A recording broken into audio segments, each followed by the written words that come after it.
오늘 본문은 예수님께서 율법교사와 대화하신 내용을 소개하고 있습니다. 교사라고 하지만 학자라는 표현이 더 좋을 것 같습니다. 율법교사가 학자가 예수님을 시험하기 위해서 어떻게 해야 영생을 얻을 수 있냐라고 물었어요. 그러자 예수님께서 율법에 뭐라고 기록되었고 또 네가 어떻게 그것을 읽었느냐라고 묻습니다. 그러자 율법교사는 내 마음과 힘과 뜻을 다하여 하나님을 사랑하고 내 이웃을 내 몸과 같이 사랑하라고 이야기합니다. 그러자 예수님께서 내 대답이 옳도다. 이를 행하라. 그러면 살리라고 말씀하셔요. 율법교사가 다시 질문합니다. 그러면 내 이웃이 누구입니까? 그런데 이 질문 또한 순수하지 않은 의도가 담겨 있는 것을 성경은 다음과 같이 짧게 언급하고 있어요. 그 율법교사는 29절에 보면 그 율법교사는 자기를 옳게 보이고 싶어서 이 질문을 던진 거죠. 그러니까 질문의 의도가 순수하다, 순수하지 않다. 순수하지 않다라는 것이죠. 자기에 과시하려고 한 질문입니다. 이 질문에 예수님께서 말씀하신 것이 바로 우리가 읽은 본문이에요. 우리가 이 말씀을 선한 사마리아인의 비유라고 말합니다. 어떤 사람이 예루살렘에서 여리고로 가다가 강도들에게 매를 맞고 옷이 벗겨지고 거의 죽을 채로 버려져 있었어요. 이런 상황에서 세 무리의 사람이 그의 곁을 지나갑니다. 첫째는 제사장이에요. 제사장은 하나님께 제사를 드리는 일을 위하여 특별히 사명을 받은 자들입니다. 제사장은 아론의 자손에 속한 레위 족속이지만 레위 족속 모두가 제사장이 되는 것은 아니었어요. 특별한 자가 제사장이 된 것이죠. 그러니까 특권층이죠. 둘째는 레위인입니다. 레위인은 이스라엘 12지파 중 다른 지파들을 대신해서 하나님께 속한 제사 업무를 수행하도록 사명을 받은 자들입니다. 이들도 12지파 가운데 특별히 하나님께서 지명하여 부른 자들이에요. 택함 받은 자들입니다. 쉽게 말해서 제사장이 하나님께 제사를 잘 드릴 수 있도록 돕는 자가 레위인입니다. 모두 누구와 관련이 있어요? 하나님의 일과 관련이 있는 사람이에요. 셋째는 사마리아인입니다. 사마리아인은 이스라엘 예수도인 사마리아에 살고 있었어요. 그런데 아수르가 이스라엘을 점령하여 혼혈 정책을 썼기 때문에 사마리아 사람들은 피에 이방인의 피가 섞였다고 해서 당시 유다, 예루살렘에 사는 유대인들에게 멸시와 천대를 받았습니다. 너희는 혼혈족이라는 것이죠. 우리와 같은 족속이 아니라는 것입니다. 이 세 사람 중 강도 맞는 사람은 제사장과 레위인은 아닙니다. 그 당시 유대인들에게 멸시와 천대를 받던 사마리아 사람이에요. 그런데 왜 선한 사마리아인의 비유를 말씀하시면서 세 사람 중 누가 강도 만난 자의 이웃이 되겠냐라고 예수님께서 말씀하셨을까요? 앞서 말씀드린 대로 제사장과 레위인은 하나님의 일을 전문으로 하는 자들입니다. 사명으로 하는 자들이에요. 그런데 하나님의 일을 하는 자들이 어떤 자세를 가져야 할까요? 성경에 기록된 것처럼 마음과 힘과 뜻과 힘을 다하여 목숨을 다하여 하나님을 사랑하고 자신의 이웃을 자신의 몸처럼 사랑해야 하는 일이 제사장과 레위인이 할 일이었다는 거예요. 하나님의 사랑, 이웃 사랑. 하나님의 사랑하듯 이웃을 사랑해야 합니다. 그런데 당시 제사장과 레위인들은 하나님께 제사를 드리는 일에만 관심이 있었어요. 이웃을 사랑하는 데는 전혀 관심이 없었습니다. 그 일은 할 바가 아니라고 생각한 거죠. 그래서 그들이 하나님과의 관계에만 관심을 갖지 말고 사람들과의 관계에도 관심을 가지라고 예수님께서 이 비유로 말씀하는 것입니다. 당시 제사장들은 특별히 선택을 받아 성전에서 죄인들을 위해 속죄 제사를 드렸고, 레위인은 제사장을 두으며 찬양하며 혹은 성전 움직이로 거룩한 일을 했기 때문에 이스라엘 백성들로부터 많은 존경과 부러움의 대상이었어요.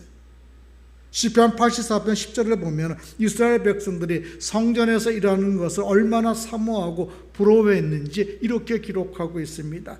주의 궁정에서의 한 날이 다른 곳에서의 첫날보다 나은즉 악인의 장막에 사는 것보다 하나님의 성전 문지기로 있는 것이 좋사오니. 성전 안에 살지 못해도 성전 문 밖에서 문지기로 사는 것이 더 좋다라고까지 고백할 정도였어요. 따라서 제사장과 레위인들은 누구보다도 당연히 하나님을 사랑하는 자로서 누구를 사랑했어야 돼요? 이웃을 사랑했어야 했어요. 그러나 그들은 하나님께 예배를 드리는 일에만, 제사를 드리는 일에만 관심을 가지고 있었고, 가난한 이웃들을 사랑하는 일에는 무관심했다는 것이에요. 그것은 내 할 바가 아니라고 생각한 것이죠.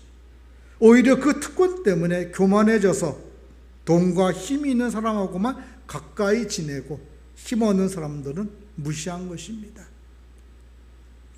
사랑하는 여러분, 여러분은 선한 사마리아인의 비유를 들으면서 어떤 생각을 하십니까? 여러분과 전혀 무관하다고 생각하십니까? 그러나 그렇지 않아요. 성경은 저와 여러분을 어떻게 말씀하고 있습니까? 베드로전서 2장 9절에 보면 너희는 택하신 족속이요 왕같은 제사장들이요 거룩한 나라요 그의 소유된 백성이라고 말씀하고 있어요. 우리를 가리켜 하나님의 택하신 족속이고 왕같은 제사장들이고 거룩한 나라고 하나님의 소유된 백성이라고 말씀하고 있어요. 무슨 의미입니까? 한마디로 하나님 앞에 엄청난 특권을 받은 자라는 거예요. 아무나 하나님의 자녀가 되는 것이 아닙니다. 아무나 왕같은 제사장 되는 것이 아니에요. 아무나 거룩한 나라가 되는 것이 아닙니다. 하나님의 소유된 백성이 되는 것이 아니에요.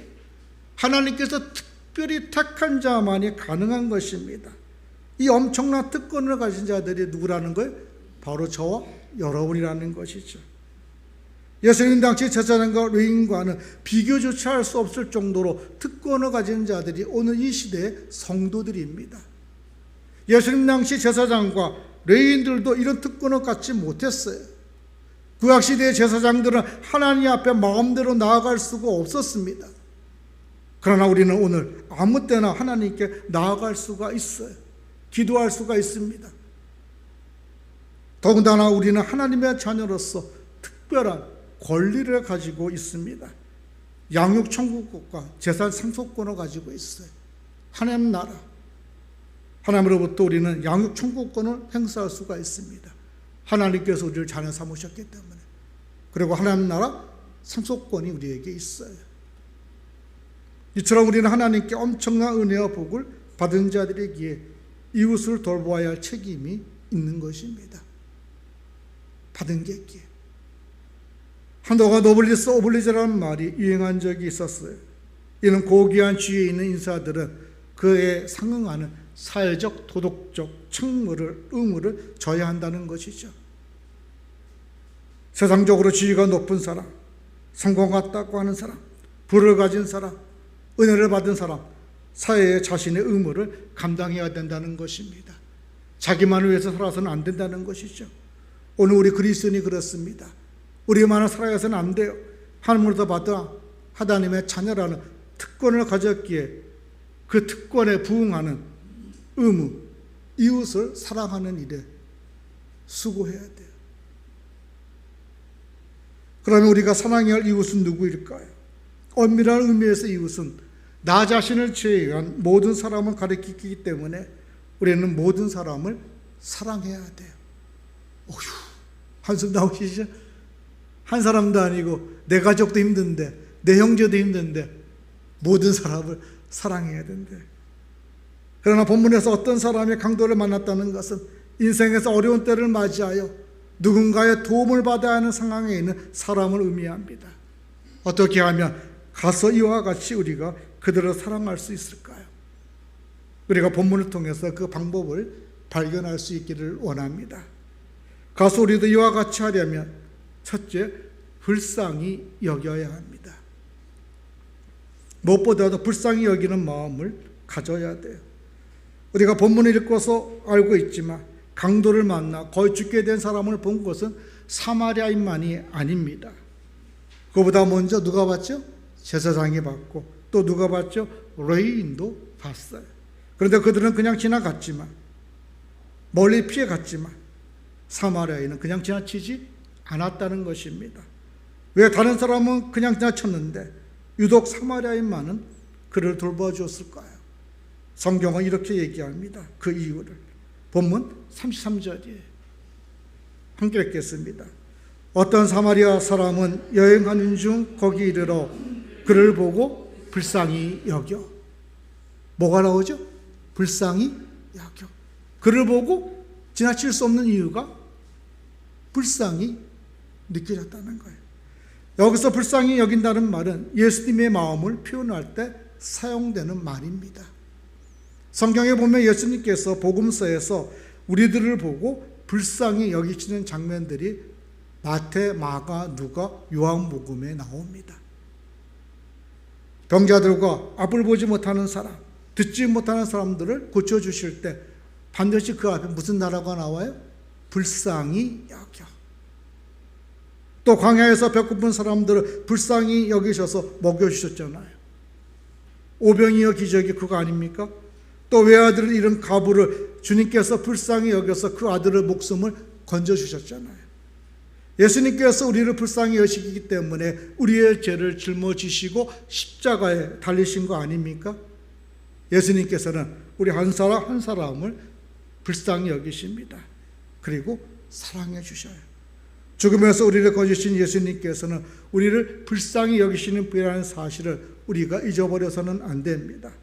예수님께서 우리를 불쌍히 여기사 십자가의 보혈로 우리 죄를 씻어주셨잖아요. 이 사실을 사도 바울은 로마서 3장 23절로 24절에서 이렇게 얘기합니다. 모든 사람이 죄를 범하였음에 하나님의 영광에 이르지 못하더니 그리스도 예수 안에 있는 성령으로 말미암아 하나님의 은혜로 값없이 의롭다 하심을 얻은 자 되었느니라고. 누가요? 우리가. 예수님 우리의 마음의 병을 치료해 주십니다. 그런가 하면 베드로 사도는 베드로전서 2장 24절에서 신이 나무에 달려 그 몸으로 우리의 죄를 담당하신 분이 누구다? 예수님이라고 얘기해요. 왜? 우리를 불쌍히 여겨서. 성경에 보면 두 가지를 말씀하시는데 하나는 다윗의 복을, 아브라함의 복을 받는 것을 말씀하고 다른 것은 마귀의 저주를 받는 것을 이야기합니다. 예수님께서 우리를 불쌍히 여겨 주의 자녀 삼아주심으로 말미암아 우리가 받는 복이 무슨 복이에요? 아브라함의 다윗의 복입니다. 믿음으로 말미암아 받는 것이죠. 그래서 사도 요한은 요한 3서 1장 2절에서 사랑하는 자여 내 영혼이 잘된 같이 내가 범사에 잘되고 강건하기를 내가 간구한다라고 이야기하고 있어요. 그런가 하면 사도 바울은 빌립보서 4장 19절에서 나의 하나님이 그리스도 예수 안에서 영광 가운데 그 풍성한 대로 너희 모든 쓸 것을 채우시라고 말씀하십니다. 우리의 모든 쓸 것을 누가 채우신다고요? 우리를 불쌍히 여기사 십자가에서 못 박혀 죽으신 예수님께서 채우신다는 것입니다. 오늘 우리가 이 불쌍히 여김 받은 사실을 기억하면서 우리 또한 내 가족 가운데, 이웃 가운데 불쌍한 자들을 어떻게 합니까? 돌아봐야 할 책임이 우리에게 있는 것이죠. 강도 만나 죽어가던 사람을 사마리아인이 구해준 것처럼 예수님께서도 오늘 우리가 하나님의 긍휼하심을 입은 자로서 주께서 주신 풍성함을 경험한 자로서 오늘 내 가정과 이웃의 불쌍한 자들을 우리가 기억하고 그들을 돌아보기를 원하시는 것입니다. 그런데 그것을 종종 우리가 다 잊어버리고 살아가고 있어요. 자신도 모르는 사이에 불쌍히 여김을 받는 것을 잊어버리고 자신이 받아야 할 것만 바라보기 때문에 그렇습니다. 사랑하는 성도 여러분, 오늘 저와 여러분이 어떤 운명에 처해 있었어요? 죄로 말미암아 고통 가운데 살다가 죽은 후 하나님의 심판을 받아 지옥에 떨어질 그런 운명에 있었습니다. 그런데 예수님께서 불쌍히 여기셔 우리 대신 십자가를 지심으로 우리가 어떻게 그 죄의 사망에서 건져진 자들이에요. 주님께서 우리를 이토록 불쌍히 여겨주셨다면 우리 또한 어떻게 될까? 이제 구원받은 자로서 생명 가진 자로서 주님께서 피를 채워주는 것을 경험한 자로서 오늘 이것을 모르는 자들에게 어떻게 베풀어야 되는 것이죠. 사랑을, 은혜를 베풀어야 되는 것입니다. 오늘 우리 모두에게 주님처럼 불쌍히 여기는 마음이 있기를 원합니다.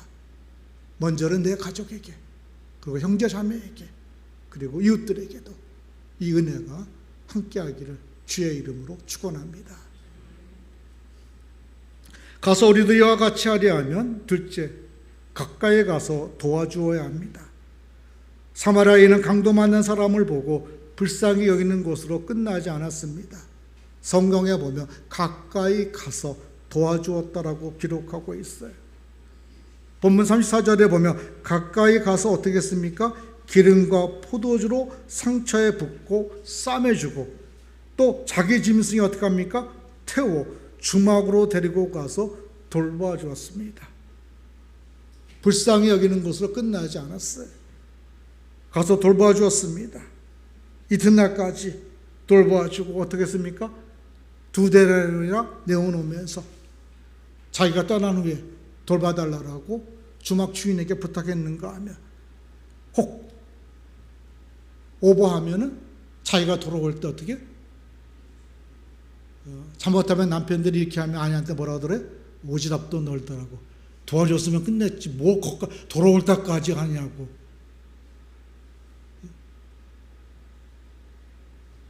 근데 오늘 이 사마리아인이 이렇게 돌보고 있다는 것입니다. 오늘 이 시대에 우리가 오지랖이 넓다라고 할 정도로. 그러나 사마리아인처럼 사랑을 실천할 자가 바로 오늘 그리스도의 사랑을 입은 우리들의 몫이라는 것이죠. 예수님께서는 사람을 사랑하실 때 말로만 사랑하시지 않습니다. 사람들을 불쌍히 여기시고 고쳐주셨는가 하면 직접 그들의 배고픔까지 채워주셨죠. 마태복음 14장에 보면 오병이어의 기적이 나옵니다. 배고픈 무리들을 보시고 예수님께서 그냥 두시 않으시고 보리떡 5개와 물고기 2마리 가지고 어떻게 하셨죠? 식사하시어 그들의 배고픔을 채워주셨어요. 우리는 이웃을 사랑할 때 말로만 사랑하면 안 됩니다. 행함으로 우리의 믿음이 믿음됨을 보여줘야 될 책임이 오늘 우리에게 있는 것이죠. 그래서 야고보 사도는 야고보서 2장 14절에서 이와 같이 행함이 없는 믿음은 그 자체가 뭐라 했습니까? 죽은 믿음이라고 얘기했어요. 믿음은 생명이 있습니다. 사람을 살리고 나를 살려요. 근데 그 믿음이 만약에 나를 살리지 못하고 누군가를 살리지 못했다면 그 믿음은 죽은 믿음이에요. 그런 면에서 오늘 여러분이 가지고 있는 그 믿음이 살아있는 믿음이 될 수 있기를 원합니다. 이 시간 잠시 니콜라스 윈트의 유튜브 동영상을 보고자 합니다. 2차 세계대전 일어나기 직전 그가 실천한 사랑이 어떤 것이었는지 우리가 잠시 영상을 통해서 보겠습니다. 우리가 실천하는 사랑은 당장 거두지 못할 수도 있습니다. 그러나 하나님께서 때가 되면 우리가 베푼 그 사랑의 열매들을 거둘 수 있도록 베푸실 거예요. 우리는 무엇보다도 주님 다시 오실 천국을 사모하는 자들입니다. 그렇다면 우리가 이 땅에서 뿌린 사랑의 씨앗들이 결코 떼지 않고 주님 앞에 손을 그날 오늘 니콜라스 윈터가 이 땅에서 경험했던 그것들을 이 땅에서나 혹은 천국에서 경험하게 될 것이에요. 사랑은 행동으로 보여주는 것입니다. 말로 하는 것이 아니에요. 사마리아인처럼 강도 맞는 자를 가까이 가 도와주는 것입니다. 세상이 레인처럼 보고 머리 펴는 것이 아니라 다가가 돌봐주는 것이죠. 오늘 우리 그리스도인들이 그렇게 살 수 있기를 주의 이름으로 축원합니다. 가서 우리도 이와 같이 하려 하면 셋째, 희생을 감수해야 합니다. 우리가 알고 있듯이 사마리아인은 여행을 하는 중이었어요. 그런데 그는 강도 맞는 자를 돕기 위해서 돈을 많이 썼고 그리고 그것에 하루를 머물렀어요. 그의 일정을 늦추었기 때문에 그에 따른 손해가 컸을 것입니다. 그러나 그는 기꺼이 그 희생을 감수했어요. 사마리아 사람의 비유를 말씀하신 뒤에 예수님이 율법교사에게 본문 36절에서 이렇게 묻습니다. 내 생각에는 이 세 사람 중에 누가 강도 맞는 자의 이웃이 되겠느냐? 당연히 사마리아 사람입니다.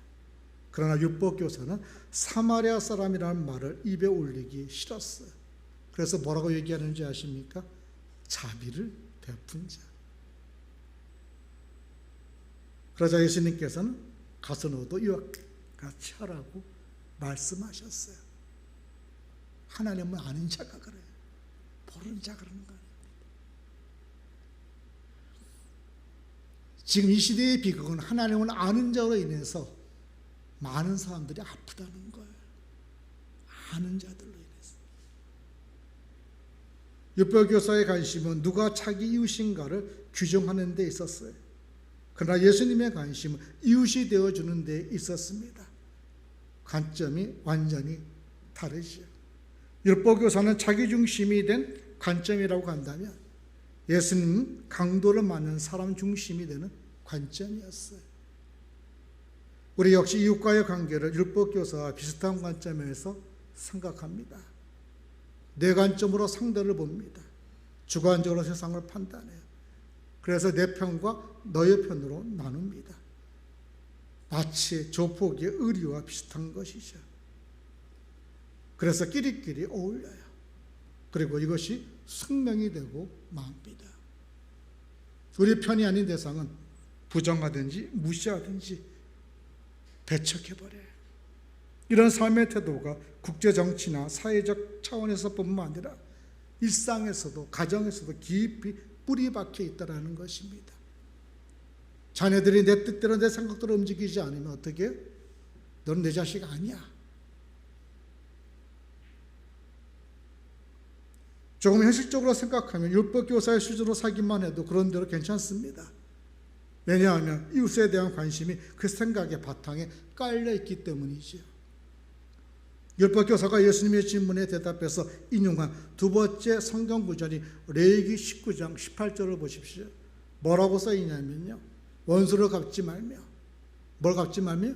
원수를 갚지 말며, 동포를 원망하지 말며, 뭘 원망하지 말라고? 동포를 원망하지 말며, 내 이웃 사랑하기를 내 자신과 같이 사랑하라. 나는 여호와라고 말씀하셨어요. 이렇게 살기도 힘듭니다. 유대 민족이 주변에 막강한 틈바구리에서 생존할 수 있었던 가장 큰 이유가 무엇인지 아십니까? 유대인의 결석이었어요. 결석이요. 그건 누구도 부인하지 못합니다. 내부의 결석의 특징이 뭡니까? 자기와 통하는 게 많은 이웃을 자기 자신처럼 사랑하는 것입니다. 통하는 사람. 그럼 내부 결석이 어떻게? 단단해집니다. 공고해집니다. 더 나아가 율법은 가난한 사람, 과부, 고아 등을 사회가 책임지도록 말씀하고 있어요. 유대인들은 그걸 자랑스럽게 생각하고 있었습니다. 왜냐하면 다른 나라는 그렇게 못기 때문에. 그래도 자기들은 하나의 말씀이 있어서 보호하고 있다는 거죠. 율법교사가 예수님에게 내 이웃이 누구냐라고 물은 것은 자신들의 이웃사랑이라는 종교적 전통을 자랑하고 싶었던 것이에요. 마치 우리가 성교를 지금 그렇게 하고 있지 않습니까? 몇 개국, 몇 나라 자랑해요. 성교는 자랑할 것이 아닙니다. 마땅히 할 것이죠. 이런 정도라도 이웃에 대해서 관심을 갖고 사랑을 실천하면서 살면 그래도 그 시대의 누구인가 인정받을 만합니다. 그러나 이런 방식의 삶은 아무리 고상해도 누군가는 그 대상을 부정하게 된다는 것입니다. 이 비유에서 세 번째로 사마리아 사람이 등장한 이유가 여기에 있습니다. 이웃을 자기처럼 사랑하라는 하나님의 말씀을 따르는 유대인들도 사마리아 사람은 누구 용납할 수가 있어서 없다. 없었다라는 거예요. 왜냐하면 그들은 이웃이 아니기 때문에. 자기들이 정해놓은 이웃이라 범위에서 사마리아 사람은 아니었어요. 오늘 우리도 그렇지 않습니까? 내가 정해놓은 이웃의 범위가 있어요. 이걸 안 넘어가려고 합니다. 그 핑계를 하나님 말씀을 댑니다. 그래서 차별을 정당화하고 혐오를 정당화하고 있다는 거예요.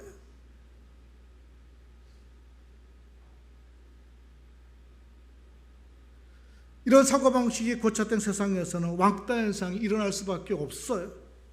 사랑을 실천해야 할 대상과 미워할 대상이 구별이 됩니다. 예수님은 율법교사에게 이웃에 대한 생각을 근본적으로 바꾸라고 얘기하고 있는 것이에요. 누구의 관점으로? 하나님의 관점으로. 우리의 관점이 아니라 하나님의 관점으로, 피해자의 관점으로, 눌린 자의 관점으로 바꾸라는 거예요. 이것을 통해 우리가 무엇을 할 수 있습니까? 이웃을 사랑하기 위해서는 반드시 뭐가 필요하다? 희생이 필요하다는 거예요. 근데 누가 그렇게 하셨죠?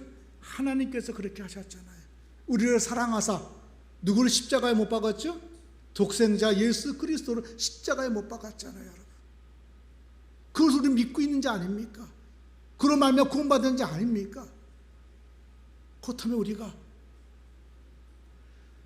변명할 수 없잖아요, 여러분. 하나님께서 이 희생을 치렀다면 우리 또한 이웃을 사랑하는 데 있어서 희생을 멈칫한다면 안 되는 것이죠. 이웃사랑은 어떤 종류든 희생 없이는 할 수 없습니다. 예수님과 같이 된다는 것이 무슨 말씀입니까, 여러분? 우리를 구원하기 위해 이 땅에 오셔 자기 목숨을 내어주신 예수님의 십자가의 사랑을 본받는 삶을 살아가겠다는 거잖아요. 누구를 위해서요? 이웃을 위해서. 오늘 우리가 우리의 가정에서, 직장에서, 일터에서 이 사랑을 하면서 주님 오실 그날을 준비하는 우리 모두가 될 수 있기를 주의 이름으로 축원합니다. 기도하시겠습니다.